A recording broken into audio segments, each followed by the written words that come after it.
Nous allons voir quelques fonctionnalités supplémentaires de l'interface, plus au niveau du mode de présentation et au niveau des outils. Donc là, nous avons tous les outils que nous voyons au fur et à mesure. Et il y a sur les dernières versions ici 3 petits points.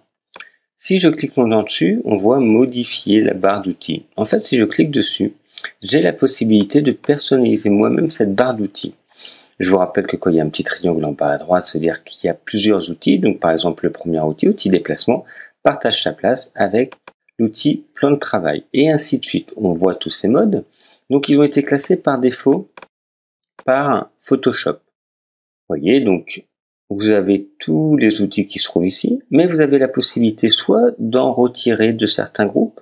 Donc vous pouvez les mettre sur le côté droit, qui va en fait créer un sous-groupe ici avec tous les outils supplémentaires que vous utilisez peut-être moins.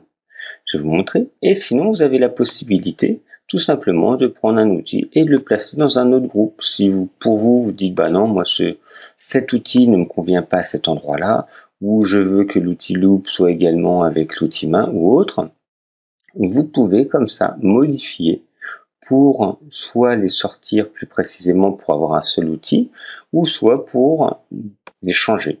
Voilà. Moi, je le fais pas spécialement parce que ça fait très longtemps que j'utilise Photoshop. Au début, c'était pas possible, donc je me suis habitué à cette mise en place des outils. Par contre, vous pouvez le faire si vous voulez. Par exemple, je vais sortir cet outil-là, le mettre en outil supplémentaire. Je fais terminer. Et ici, maintenant, vous voyez, cet outil, c'est ajouté au dernier, à modifier la barre d'outils. Si vous aviez ici deux outils, on aurait deux outils qui se créeraient. L'outil loop, par exemple. Voilà, vous voyez, c'est retiré, même on le voit à la volée, c'est retiré. Donc, on peut modifier comme ça et les mettre où on veut. Tous ces outils qui sont ici, on peut personnaliser. Si vous vous trompez, vous pouvez restaurer les paramètres par défaut, effacer des outils ou autres. Voilà, c'est une possibilité que vous pouvez faire si ça vous intéresse de déplacer ou de changer les groupes ou mettre un groupe à un autre endroit. Ou autre, vous pouvez déplacer complètement le groupe après pour le placer à un autre endroit si vous préférez que tel ou tel outil soit plutôt en haut ou en bas, ou autre. Donc voilà, vous êtes complètement libre pour ça, c'est vous qui décidez comment vous voulez placer vos outils. C'est une des nouveautés des dernières versions de Photoshop, et donc vous pouvez le faire en cliquant juste ici. Et là, vous modifiez, donc là je remets l'outil parce que je ne l'ai pas validé, je vais le mettre tout en bas, parce qu'il était tout en bas. Voilà. Et je fais terminer. À ce moment-là, ça l'a validé. Donc ça, c'est une interface, vous pouvez le faire. Et la deuxième chose que vous n'avez pas encore vue, c'est le mode de présentation. Vous voyez, j'ai mon image pour avoir plusieurs onglets. J'ai les propriétés, j'ai le nom, et ici, j'ai d'autres options. Je peux cliquer tout en bas à droite. J'ai trois modes. Mode standard, mode avec menu. Donc en fait, ça retire, vous voyez, les petits onglets qui sont là. Et la différence, là, en fait, c'est une fenêtre flottante.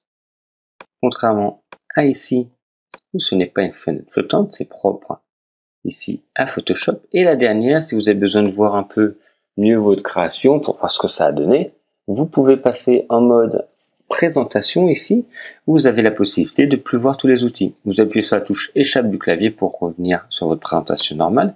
Mais voilà, quand vous les présentez à un client et que vous êtes dans Photoshop, voilà, c'est peut-être plus joli de le présenter comme ça. Donc, vous pouvez présenter sans les outils, sans tous les alentours. Voilà. Donc, hop, moi si je clique deux fois de suite, parce que ça va vite, ou sinon vous choisissez directement le mode qui vous plaît. Voilà, et appuyez sur échappe. Voilà pour des petites options sur l'interface, donc personnalisation de la palette des outils et du mode de présentation.